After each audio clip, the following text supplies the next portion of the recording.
Well, thank you very much indeed. I thought we might start by just asking a simple question to the chapel.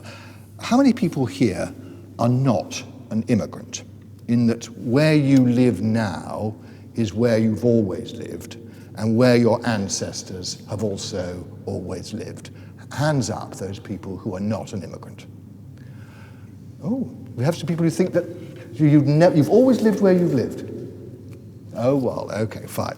The truth is that, in my view, we are all immigrants by some definition. You may have to go back a bit. But my point is that humanity moves about. It always has, to escape danger or find food, to find somewhere safe to raise their children or to till the soil or even just a place to die. Migration is an essential ingredient of the human being. But so is territory. Humans naturally take ownership of the places where they settle, and those places become familiar, reassuring, and part of their very identity. Outsiders, newcomers, aliens disrupt that relationship. They may challenge core beliefs and values. They can be seen as a threat. And that, it seems to me, is the paradox at the heart of our discussion this evening. Anne Singleton, welcome. You are a senior research fellow in the School for Policy Studies at the University of Bristol, and I know that you've spent many years looking at the data, the statistics, the numbers behind immigration. I wondered if we could start with that paradox, though, that the tension between the immigrant and the native. I mean, it's always been there. The second book of the Bible is devoted to the topic. Are we really living through a stage right now where the issue of immigration is any worse than it's ever been?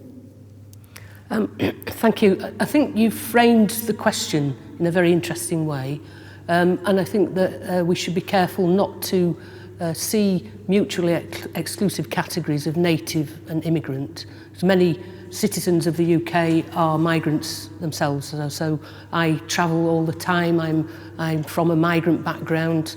I'm a citizen of the UK and I'm a permanent resident of the UK, but I'm not. I wouldn't fit into that two kind of dichotomous categories in the way that it may seem to be an obviously simple division. At the same time, there are many people who are born and live in the UK who are seen as being the other or as being foreign because of the xenophobic and racist attitudes that dominate many public discussions, and people who may never have needed a passport because they've never travelled anywhere, but they were born here but are treated as the other. So I think the question and the debate is more complex than being about natives and immigrants. How would you think we should tackle this subject? I think we should be able to look at migration as something that is potentially very beneficial. It can have harmful effects in some ways. It depends how it's managed and mismanaged. And I think the debate should be detoxified so that we can understand what would be the best way to develop migration policies in ways that are not reactive, which are positive and seen as part of mainstreaming migration across the whole of social and public policy. Well, let's think about a specific and very current example of migration, which is worrying to many people. Around 70,000 migrants have crossed the Mediterranean this year already, attempting to reach Europe. Over 1,500 people, including many children, of course, have died in the attempt.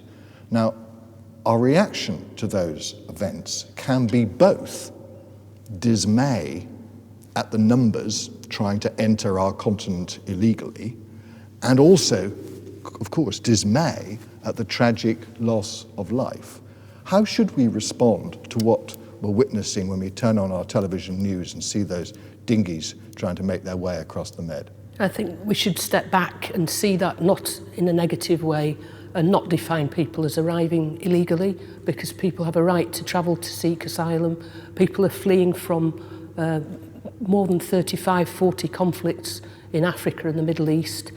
People are seeking safety and sanctuary, and people are fleeing from poverty as well. So I think it's more, we need to see there's human beings who are fleeing not to come and arrive and do harm, they're coming to look for help and safety. And in fact, I looked at the figures this afternoon of the known deaths. We don't know how many people die in the Mediterranean because we don't retrieve all the bodies. Of the known and recorded retrieval of bodies and body parts, since 2014, there have been 17,334 deaths that we know of. And in that time, this year, we know that 1,987 people have died in the Mediterranean, and around 119,000 people have arrived. Of those, just under 100,000 arrived by sea, and around 20,000 arrived by land. All of those people are taking huge risks to travel. They're taking enormous risks. They know that they're risking their lives, and they're not doing that necessarily out of free choice. Some people are, it's a choice that's constrained by the constraints that they face, especially for those people leaving from Libya, and the people who are being stopped in the sea and taken back to Libya by EU-funded Libyan Coast Guard boats, and they're being taken back and held in detention in Libya. So I think we have bigger questions to ask about our collective humanity, about how we see what is happening here, what is happening around these borders, and the reliance on border controls to be migration policies, when we know that border controls actually are not an effective way of managing migration. So I think it shows in many ways the failure of the existing policies, and it should direct us to ask different questions about what kind of policies would be better for society in general. You make the point fairly that we don't know the motive necessarily of the people who are arriving. Some of them may be asylum seekers or refugees, people fleeing war. We do make a distinction though, don't we? Certainly policymakers do, between those who are fleeing persecution or the risk of death, and those who are coming for economic reasons. They want to come and try and make a better life for themselves. Is that distinction something that you think we ought to be making? The way that you described it seemed to suggest that we're getting rather hung up on these definitions. Yeah, I think it's not helpful to simplify it. I think the dynamics of the movements of people are much more complex than we are led to believe. Many people leave with an intention to travel somewhere, and their choices change during that journey. They may not just travel in one linear direction. They may go and go back to a third country or second or third country in the travel. They may stay 10 years in one country and then move onwards. So there's a simplistic understanding really of that people are just decide to come for an economic reason or to seek asylum. People's lives change as they age during migration, as they have children. There are hidden dimensions of migration, and their choices are changed by the changing policies, the changing border regimes as they're travelling. So that changes the directions of people's movements. The opportunities that people have, what happens if they're travelling, members of the families are lost on the route, how that affects the whole family. There are all so many different things to ask in order to understand the dynamics of these flows and movements of people. We saw how the awful photograph of the body of Aylan Kurdi, the 3-year-old Syrian boy, on the tourist beach at Bodrum in Turkey, galvanized an amazing humanitarian response in this country and elsewhere. But the political response since then has, if anything, I would say, hardened. And I wonder if the reason that it's hardened is because, despite what you say, the politicians know that there is real concern among the countries that these migrants are coming to, whatever their reason, that there are so many of them that they very often might make their lives more difficult, more complicated, and that you could actually need to understand the political motive of those who are trying to find a way other than just saying, come all welcome? Well, I think it's always been a hook for politicians to hang their policies on, to say that there is a threat coming from outside and we will defend you from the threat, and the border controls will stop this threat, and to see human beings as a threat when actually the continent of Europe could have easily coped with the recent crisis the last few years.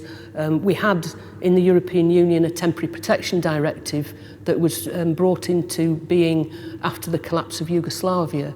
And if that had been initiated and adopted by all the member states, then there could have been a temporary protection how would that have worked? Can you? I mean, we're talking about how many people did you say had crossed or come into Europe? Over 100.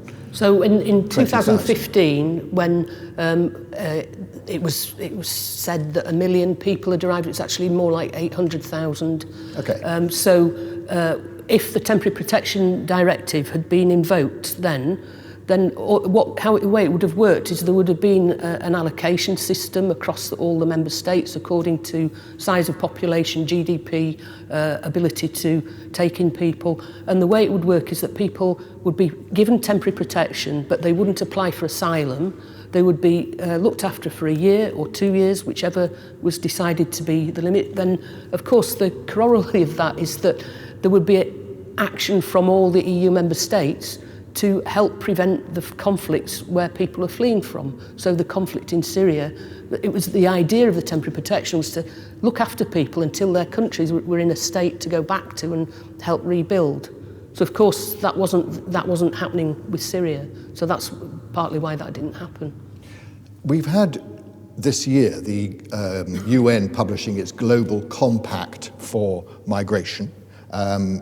And it noted that migration, as you say, is a source of prosperity, innovation, and sustainable development in our globalized world. So, all lovely. But then it goes on to say that these positive impacts can be optimized by improving migration governance. It wants migration to be more orderly. And I suppose that's sort of what you're saying, really, is that we need, as an international community, to come up with systems that diffuse the tensions around migration, have a sense of fairness and orderliness, and that might be the answer to this. Is that your feeling? Yeah, I think the UN system, the idealistic approach was that an international order needs to have a regime which would have common standards, common aims, to have an orderly international system that would involve countries of origin and destination and countries of transit in a discussion around how best to organise responses to migration and to allow legal channels.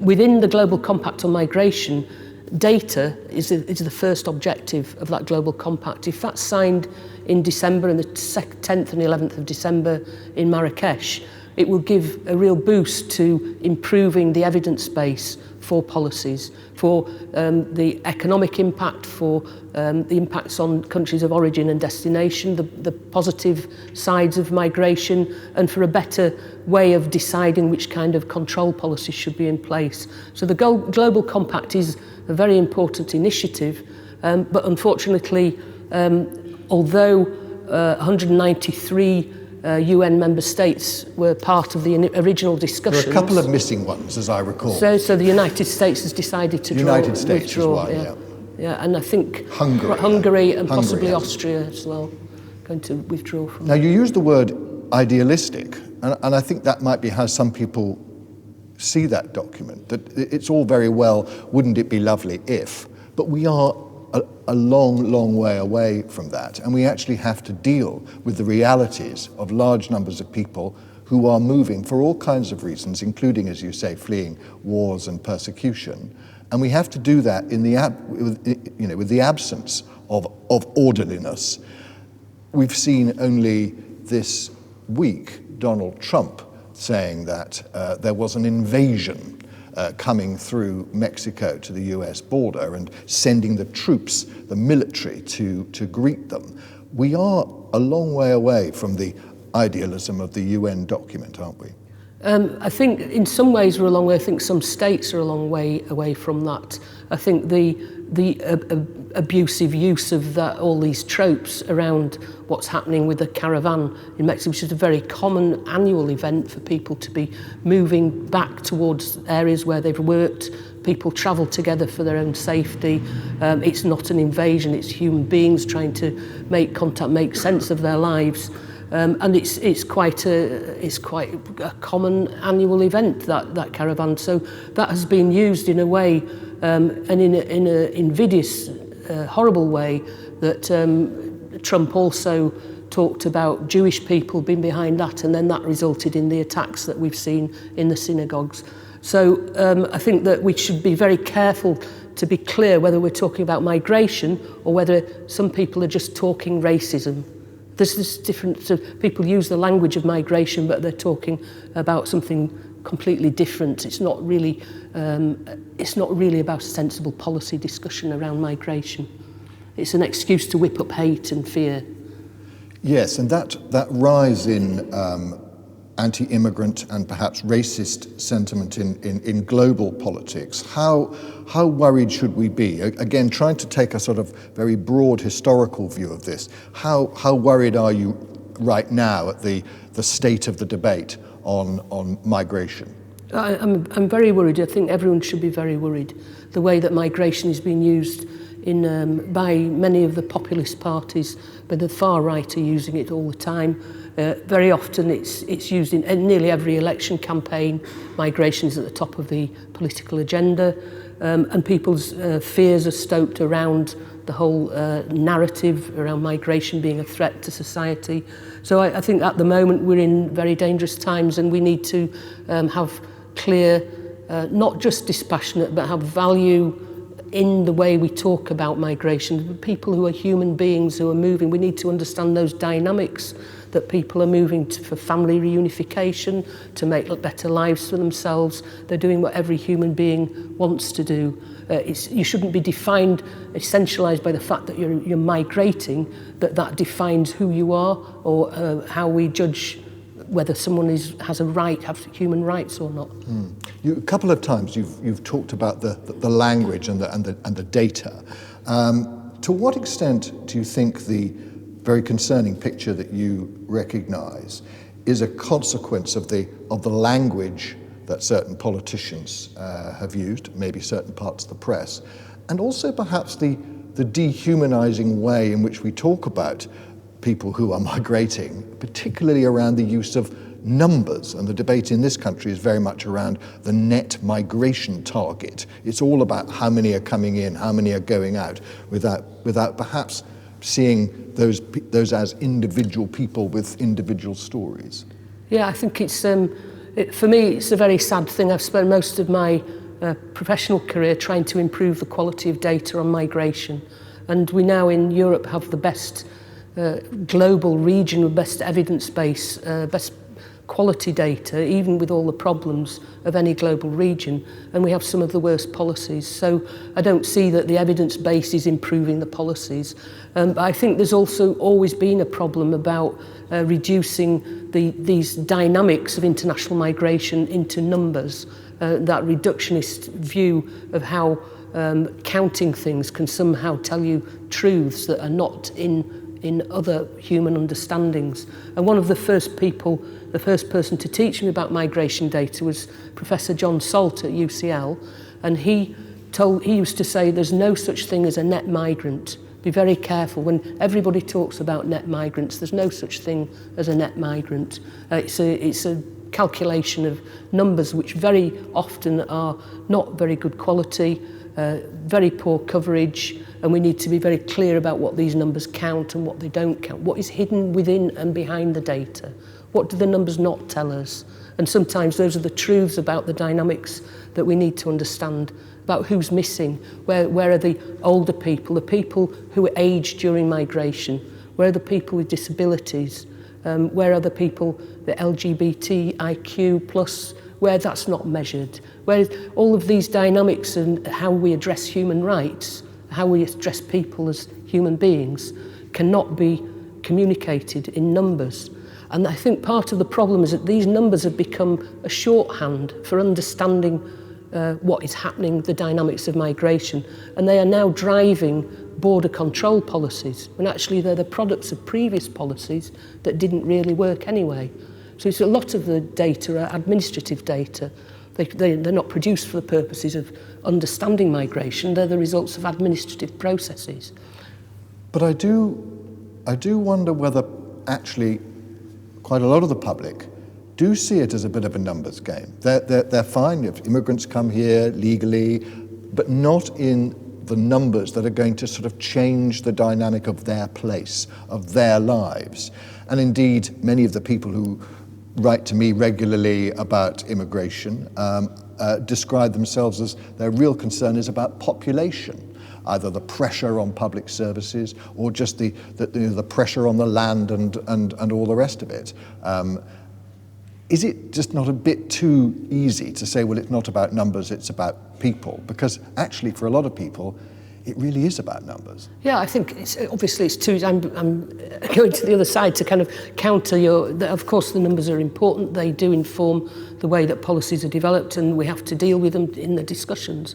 I think numbers around the economic development, numbers around other aspects of social policy are also important. And the way in which the economy is organised is important. The society is organised. So migration needs to be understood in the context, in each social context. So where you get large numbers of people arriving, as we've seen in small areas, and that causes disruption in the social scene, then that does cause people. It's the churn and it's the dynamics, the rapid turnover of population that does disturb people. But also where people are used to being in London, you often find that public opinion in areas where there are more recent migrants is more favourable, because obviously public opinion includes a lot of recent migrants as well. So it's more favourable. And the evidence base on public opinions is also mixed and contradictory, and it partly depends who you're asking and what questions you're asking.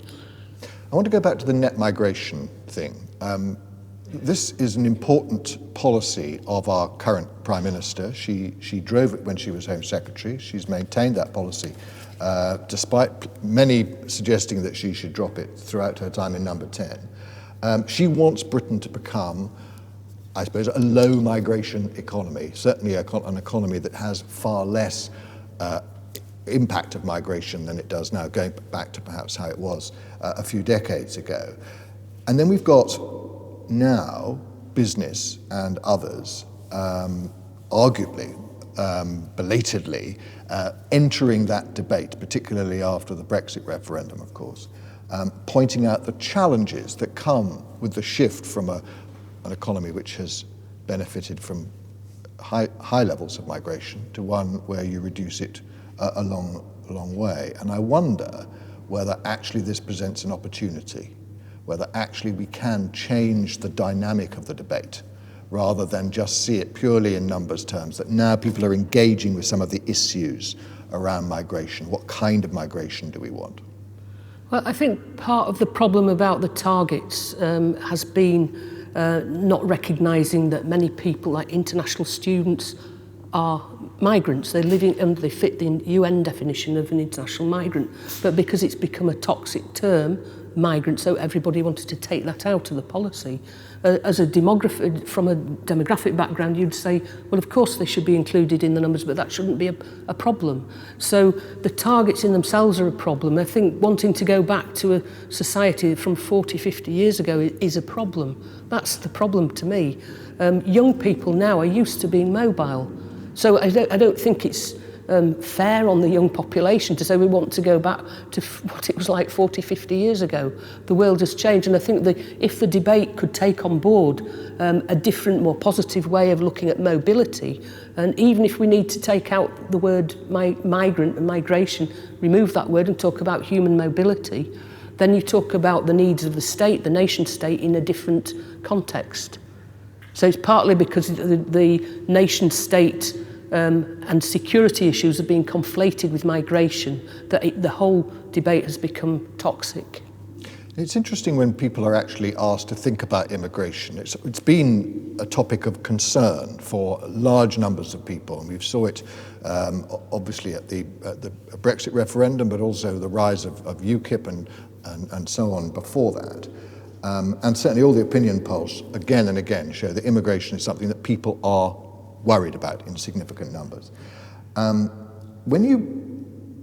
When you press people on this, though, it's interesting how the hostility to immigration as a thing changes. They tend to say, no, I don't like immigration, but when you push them and say, well, what about nurses or doctors or care workers or footballers or ballet dancers or whatever it might be, actually then they go, oh, I don't mind them, I don't mind them. And I wonder whether actually this engaging with the issue of migration in the way that we have to because of the move towards a low migration economy is an opportunity for us, with perhaps taking enormous care on the way to get our terminology right. Yeah, I mean, I think we should always be optimistic about the world can be better than it is now. We shouldn't sink into despair. And some of the opinion polls have shown, I was reading on the way down here, some have shown that when there is low growth and GDP is in decline, that unemployed people tend to be less against migration, which is kind of counterintuitive. And when there's a growth in the GDP, unemployed people tend to be more anti-migration, anti-immigration. So there's interesting things going on there around public opinion and who is being asked these questions. And we should think about all of that evidence. There's also evidence that the newspapers' framing of media debates and media narratives around migration also can influence the way conversations carry on and close down discussion rather than open it up. So I think in your profession you've got a great opportunity to open it up and say, how can we look at this in a different way?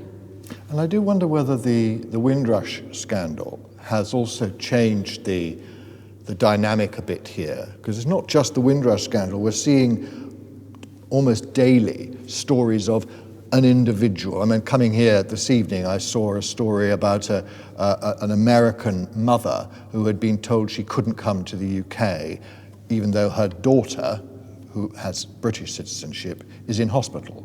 Now those kind of stories, and obviously I don't know the rights and wrongs of that particular example, but those kind of stories do seem to be becoming a lot more common, particularly in sort of regional and local press. That's where I tend to see it. Is that your impression too? Yeah, I think the attempt to show there's a hostile environment to clamp down on visas and increase border controls has produced lots of individual cases like this. And where you have hard borders, you often have bigger problems. Where you have more porous borders, people tend to move in and out.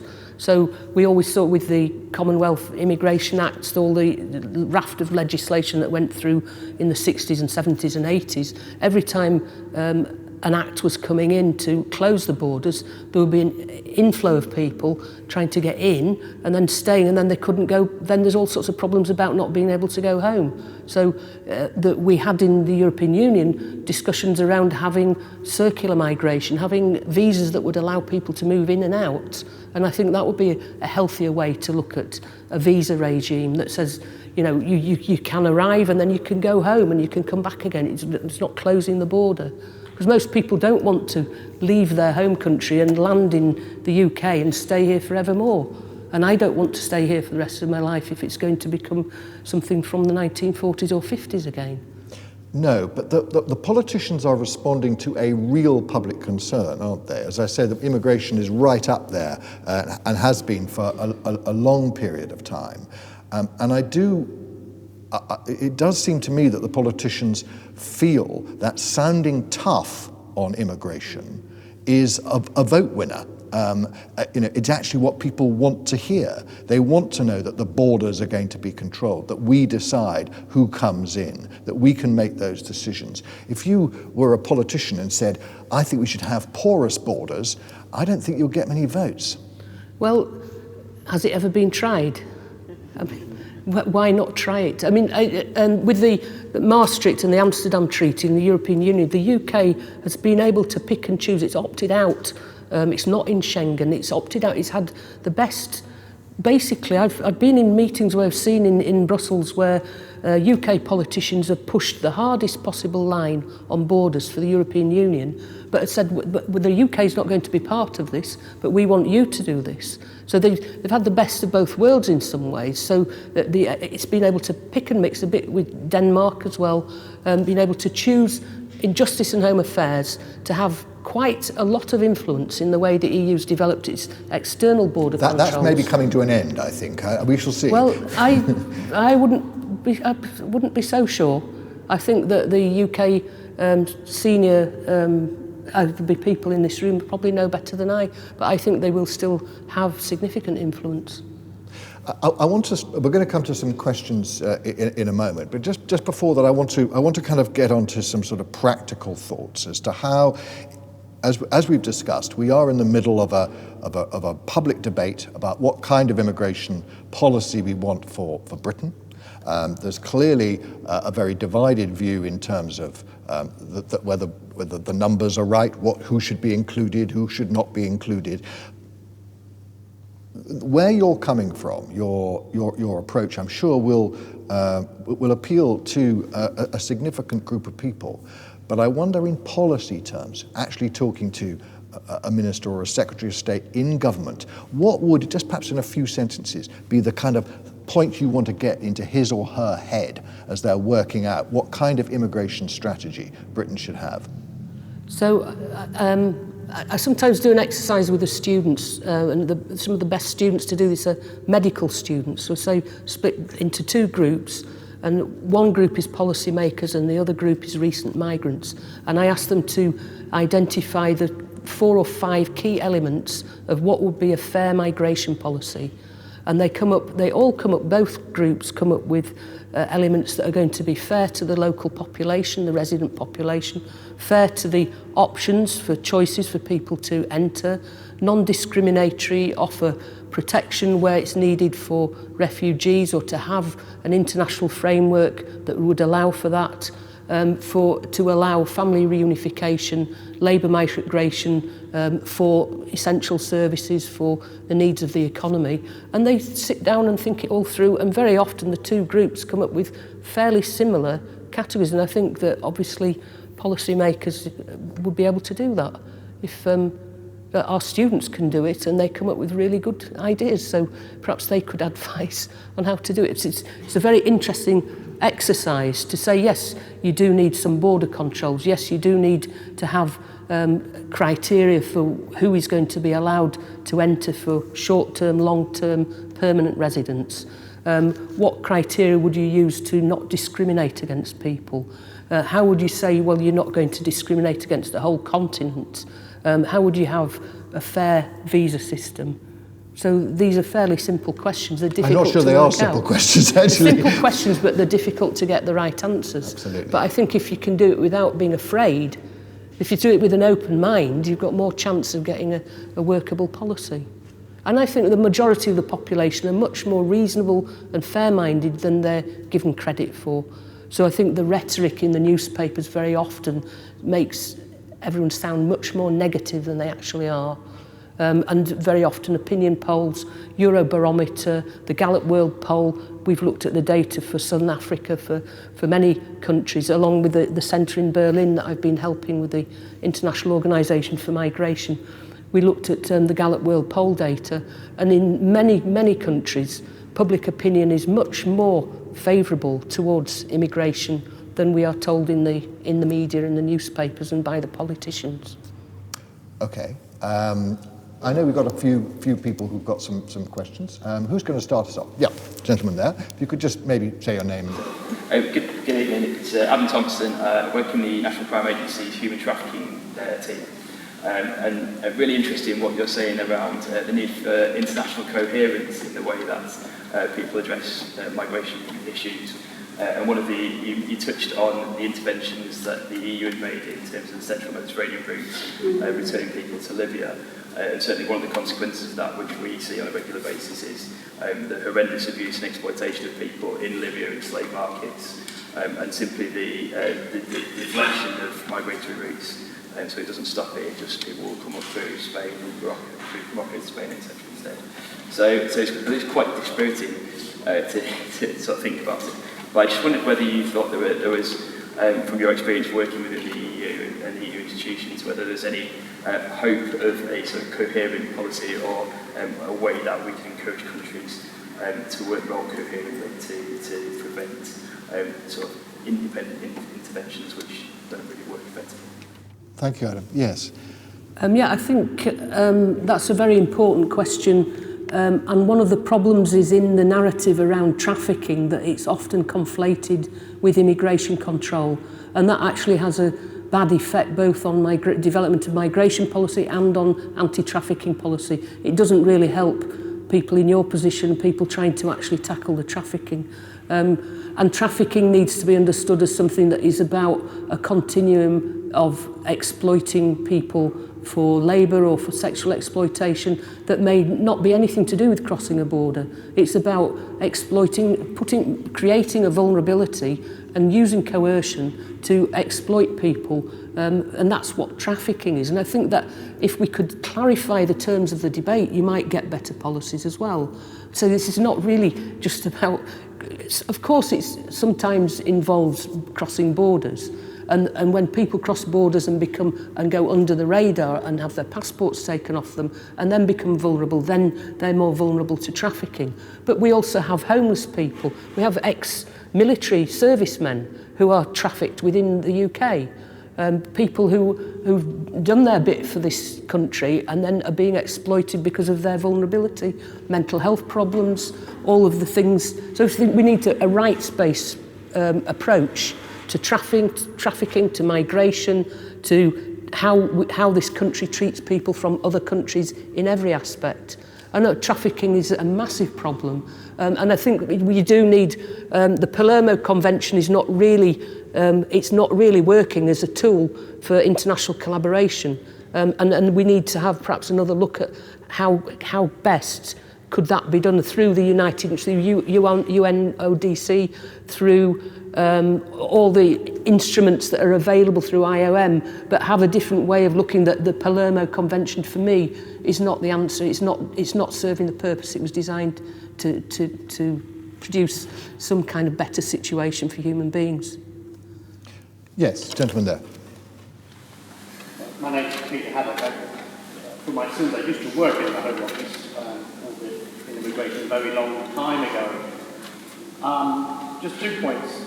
Not only is there the scourge of people trafficking, it's also the phenomenon of people smuggling as well, which of course is a very lucrative element in organised crime. I didn't quite understand your narrative about porous borders, but one concern I would have, for example, is if one had an immigration outlook which was more porous, then you would simply have that seized upon in a very market-driven way through people smuggling.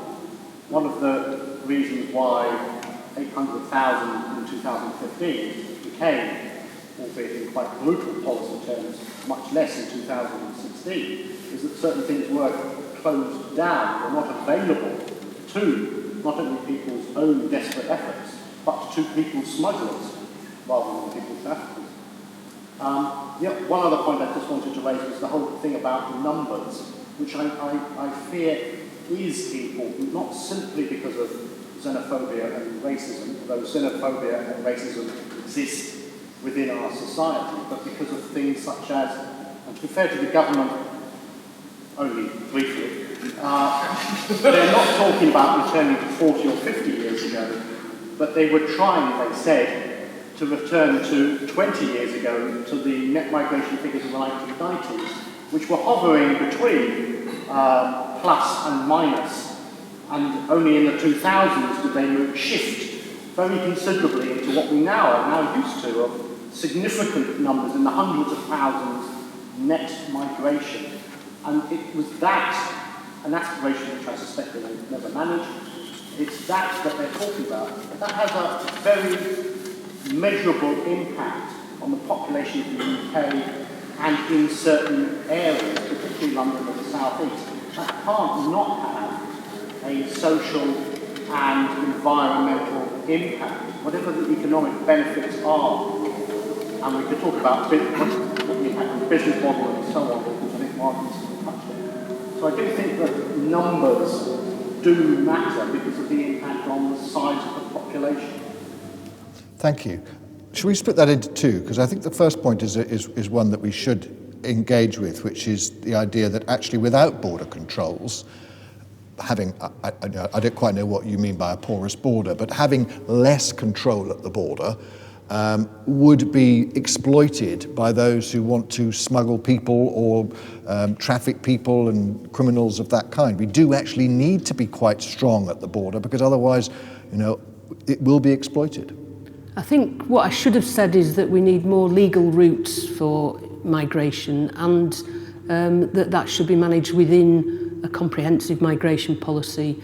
And I think there's a lot of evidence that if the harder the border regime, the more you create a market for traffickers, for smuggling, you create a market for the exploitation of people who are desperate to get across the border. And it becomes something that is actually a whole industry. And border guards are involved in this, and we know if someone's trying to get from the price of the smuggling journey, the journey is higher if you've got to bribe border guards all the way through to Canada, for example. So I think it's a bit more complicated than just saying, well, I take your point. A lot of people who are defined as smugglers are actually family members trying to help someone. They're not criminals. They're people trying to help a member of their family, and they get defined as smugglers. There are criminal gangs who are also involved in trafficking, but there are many people whose actions are being criminalised because they're trying to save. That's happened. We've seen it in the Mediterranean. It's been a systematic attempt to criminalise lifeguards, coastguards who are trying to help people, volunteers in the Aegean. I was in a courthouse in Mytilene twice this year. We're looking at the criminalisation where people were told that they were traffickers because they were trying to save people falling in the sea. And one of those people, Salam al-Din, gave evidence on the 29th of September to the Libe Committee in the European Parliament, and he spoke about Alan Kurdi. He spoke about why he did that work, and he said that, and we've been there and seen what happens in the camps where people are held just in limbo because there isn't a process happening, there isn't a legal process. So I think sometimes it's easy to say the numbers have fallen, but we're not seeing the reality that the numbers have fallen, but the human rights abuses are happening beyond the border, on the land in Libya. The deaths are happening on the land now, not so much in the sea, still in the sea, but also on the land. So the bodies are not being found.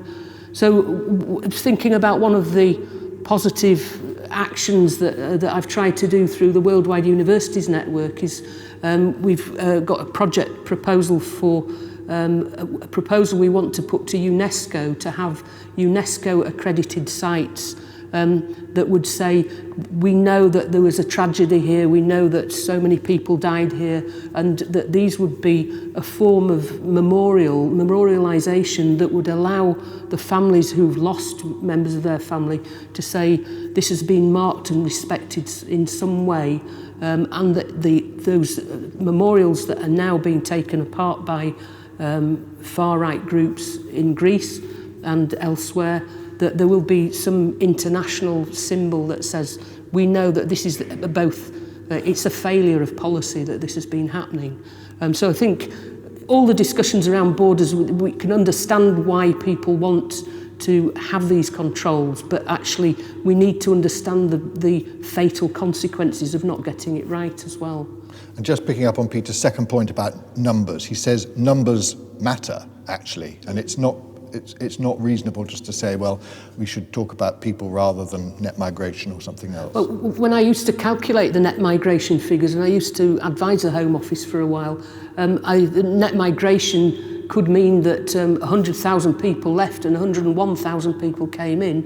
It tells you nothing about the dynamics of what's happened during that year. It's more important to know what are the dynamics of what's happening, who is coming in, the characteristics of people, what kind of lives are they living, to understand those human stories. So the human story of Alan Kurdi is important, the human story of the middle-aged women, of the older men, of everybody travelling. Those stories need to be known and understood better, and the kind of choices that people make when they're navigating and negotiating their way through their journeys, that's to me is as important as the numbers. Do you think we've got into a kind of transactional relationship with migration, where we sort of say, well, migration's great when it makes us richer or it fills gaps in our economy, but we're not seeing it so much in a sort of moral or ethical way in terms of our responsibility and duty to people who, you know, who have problems in their lives, sometimes are fleeing ghastly situations? Well, I think it's, in a way, it's a bit of an indictment of our society. Many societies would welcome the stranger.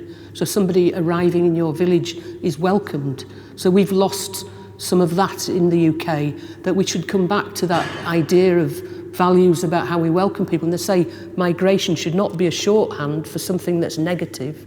But we can say, yes, we can have a discussion about migration numbers, but we shouldn't dehumanise our society by saying that we are defending ourselves from something.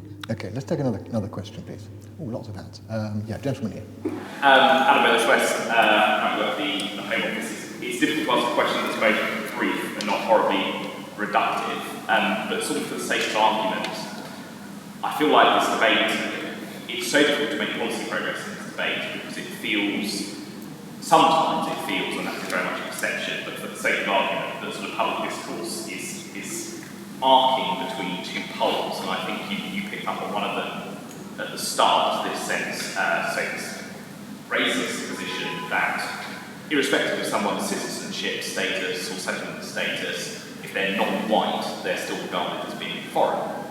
And I think you can discern another extreme, which is the sort of irrespective of the impact on the citizen being visibly pro-migration, whatever that means, is in some way, it's not a policy preference or a personal preference, but is in some way a sort of ethically or even morally superior position to hold in public discourse. And so I wondered, one, would it be desirable, and two, if it was, how might you go about it?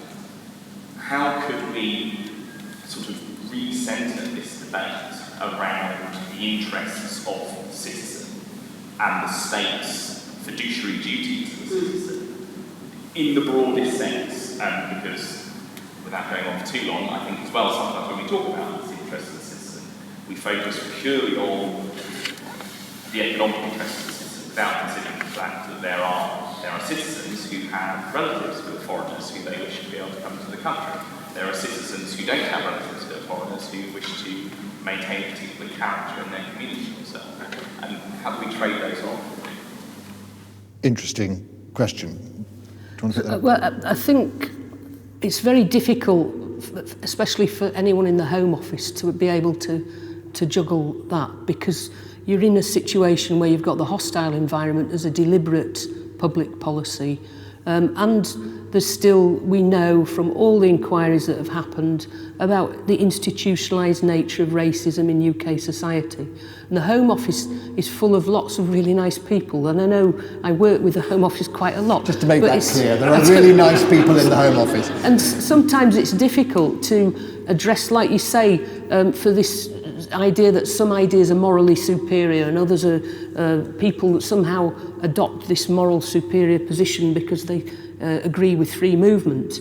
I think we need to stop doing that. As I say, there are ideas that I think are more positive, that are more pro-human being, but I think there's also a failure collectively in society to address this institutionalised nature of the racism in UK society that has to be addressed by all of us.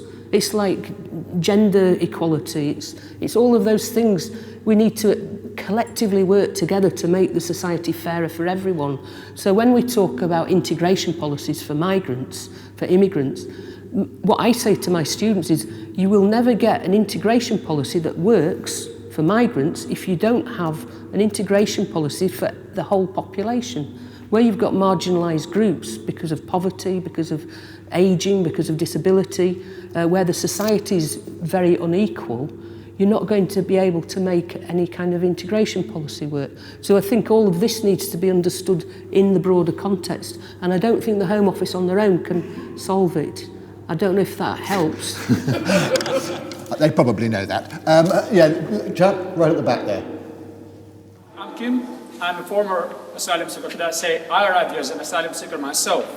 And yesterday, I'll give you an example. I happened to go to Notre Dame Refugee Center, which is down the road from here. And the guy I was interpreting for him, he had job offers in this country. Jobs were offered to him. He couldn't take it because his immigration papers have yet to be sorted out.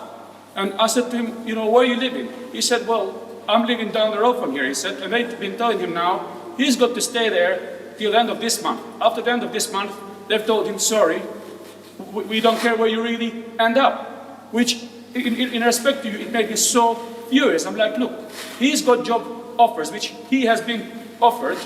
Instead of him getting the job, looking after himself, and rather than depending on charities all over London, all over Britain, he's got to go knock on whatever door he could find help to offer him. So I was like, something is wrong here. When people are able to work, they can't take the work that has been offered to them purely because, as we all know, immigration, you know, the rules and everything has been tightened up. It's no longer in this country that it used to be when I came here almost 20 years ago. Where are you from originally? I am from Kosovo, you know. So Did you come here as a refugee? I came here as an asylum seeker. Yeah. So as I said to you yesterday, that was an example. And I come across so many examples where, as I said, people, instead of them taking work, looking after themselves, they are unable to look after themselves purely because NI number and so on. So I think, with respect to you, most of the system is fair towards everyone, yes. But I personally believe most of the system is cocked up. It really is. And not only that, but we have heard it from people who are working inside the Home Office, telling us, you basically have no, you know, it's just whatever, like a lottery. That's what happens. Once you apply for asylum, it is like a lottery. If you get it, and you get a service, whatever, you're lucky. If you don't, well, that's it, you know, because as far as they're concerned, some of them, as I said, all they can turn to is the charities, because immigration lawyers now, they ask you for God knows how much money. And I'm sorry to say again, because some immigration lawyers are fair, but I also have met those ones who the first thing they thinking of is, let me see whatever money I can get out of this wonderful person. Thank you very much. And what strikes me about that is, I mean, clearly this hostile environment, as it's been called, does produce some awful unfairness in the system, and the Windrush scandal is part of that. Do you think that perhaps the Windrush scandal, the stories which I referred to earlier, which seem to be cropping up with ever increasing regularity of cases of people who've had a rough time, an unfair time, is changing the dynamic?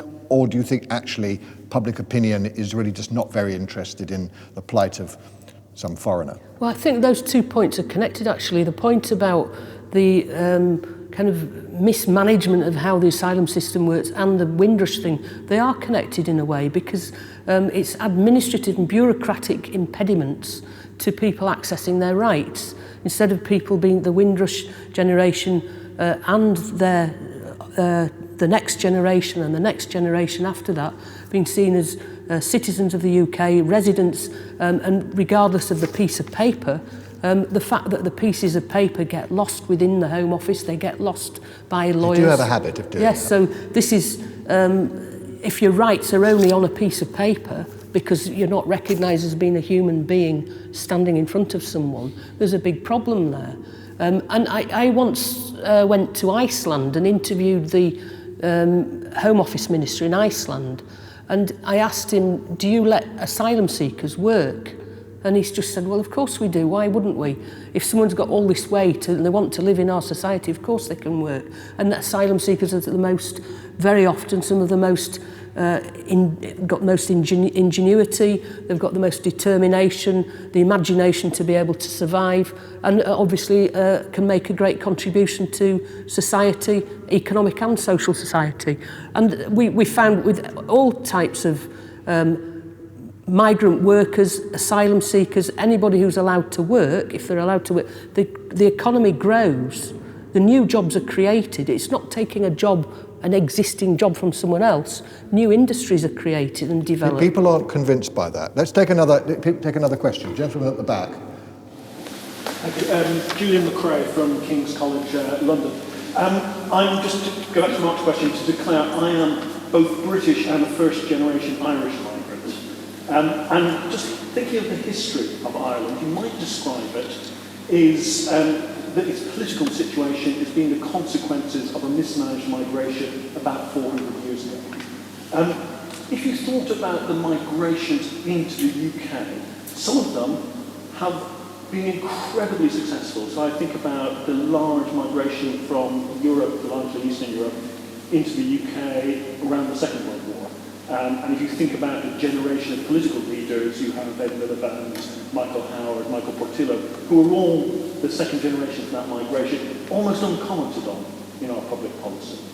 You can also think about some migrations that have been very unsuccessful and have led to large social problems in different parts of the UK. You might think about some of the towns in the northwest of the UK, which are very static flows, very little economic drivers that are driving integration.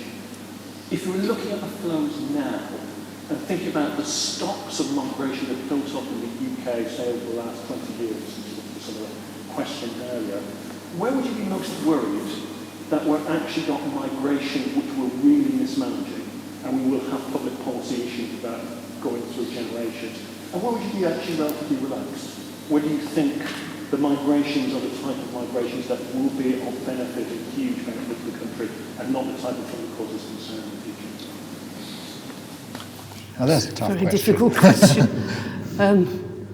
I think I'd like to refer back, kind of going back 400 years, going back how many hundreds of years do we count migration, people of a migrant background? We're all migrants in the sense we all came from East Africa. So what was problematic? Was it the Vikings? Was it the Celts? Who were the most problematic invaders in that sense? And how far, I mean, in my family background, we also have Russians, Germans, people from Scandinavia, Denmark, from the East Riding of Yorkshire, a lot of Danish people, and I'm sure they were seen as very problematic when they arrived. Some people might still think that I'm problematic, but I think to identify a group as being a problem is a problem in itself. So I would say that's not a way to go forward, but to look at the way in which the administration of the system is working is important, to look at how it's got checks and balances, that there's transparency, accountability, that policies can be adjusted and amended and changed, and that there's feedback about how they're working, that people's rights are being addressed, and where there are problems, that is admitted. I think as well, to have a no-blame culture might help. I say this to students working on data. If people are afraid to admit a mistake, then it never gets solved, it never gets addressed. I think we need more no-blame culture in general in public policy, so that we have a healthier way of approaching how do we tackle problems, how do we identify a problem, and how do we address it. So I wouldn't like to say identify a group of people who are the evidence of this policy going wrong. Okay. I'm desperately looking for a woman, but thank you. Yes, hooray. Jennifer Bradley, head of the Migration Advisory Committee at the Home Office. I completely agree with you about the complexity of migration and seeing it as individuals and human beings crossing borders, and how really, it is about that mobility of humans. But coming as I do from someone who obviously looked at it in a policy context and then tries to operationalise it as well, I just wonder, because we do have to kind of reduce it at some point into categories or into some kind of a system, whether or not that's for legal gateways or whatever. I just wonder how you would go about doing that, and actually, what those kind of categories would be in a system. I think, as you were saying before, when you were talking about the questions that you get asked from the students if you put them into the two groups, what are the answers to some of those questions that would actually make it a viable system in a terribly real kind of bureaucratic way? So that's great. The Migration Advisory Committee here is asking, basically you've got a direct route to the policy now, so go for it. I mean, it struck me as well. In the end, we do have to categorise people. Some people are coming here to claim asylum, some people are looking for work, some people are family reunification, some people are students. We have to count them, we have to decide who's going to come in and who's not. You can distinguish between the type of authorisation that is being given for someone to arrive and work and stay or study, and the person themselves. So that person may be coming on a work permit, but actually is also a parent or a student, or is also a whole human being. So I think the best thing that Matt can do is be very careful about your terminology. Say, okay, we're going to talk now about recent migrants. By that we mean people who arrived in the last 3 years. So define your terms, and then have the footnotes in all your documents. Say, this is what we mean when we're talking about this group of people. And this is how we envisage this particular policy working. And I think part of it is very often people use the term migrant and everybody's using it to mean something different, or it's a shorthand. So I think some precision in policy making would help. And also recognising the difference between giving someone a piece of paper and defining that person as that's who they are forevermore. So say, at the moment, this person has a document which allows them to work in the UK. They may also marry a UK citizen, and so then they become, then you look at all the data types and think as a statistician or a policymaker about how you make sense of the data, but don't translate that into a narrative about what the motivations of the people are. Because the motivations are not the same thing as the documents that you're giving them. I don't know if that helps. I don't know if it helps, but I could come and meet you. Yeah, well, time for one last question, I think. Yeah, gentleman there. Rob Page from the House of Commons. We've heard quite a bit about the distinctions between different groups, so between economic migrants, asylum seekers, refugees. One group that I think always seems to get lost, certainly in the international debate, is the internally displaced. Now, I know they're not strictly migrants, because by definition they've gone across the international border, but they face a lot of the same issues, in many cases even more acutely.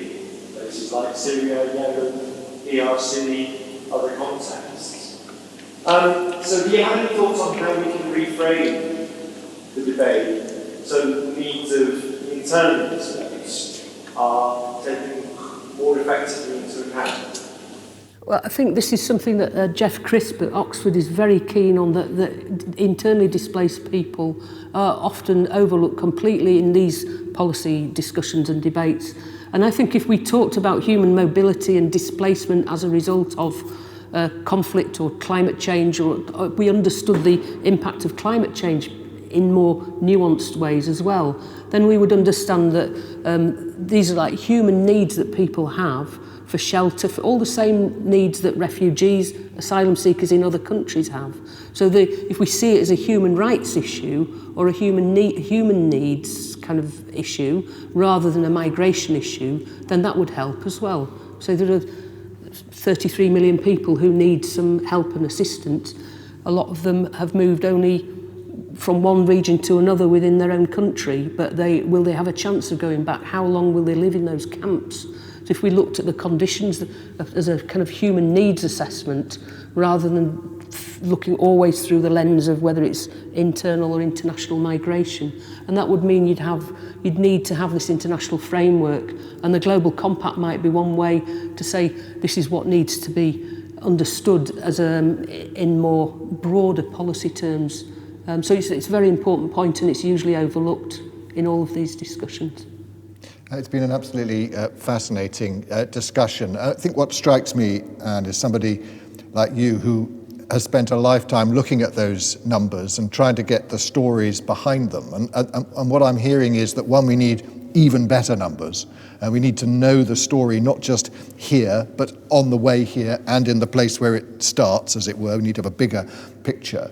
And we need to then use that data in a way to come up with much more of a joined up plan to deal with this problem. Because, as I said at the beginning, this is a problem that's been around since the beginning of humankind. And it's been absolutely fascinating to hear everything that you've had to say. Thank you very much indeed. Anne Singleton, thank you.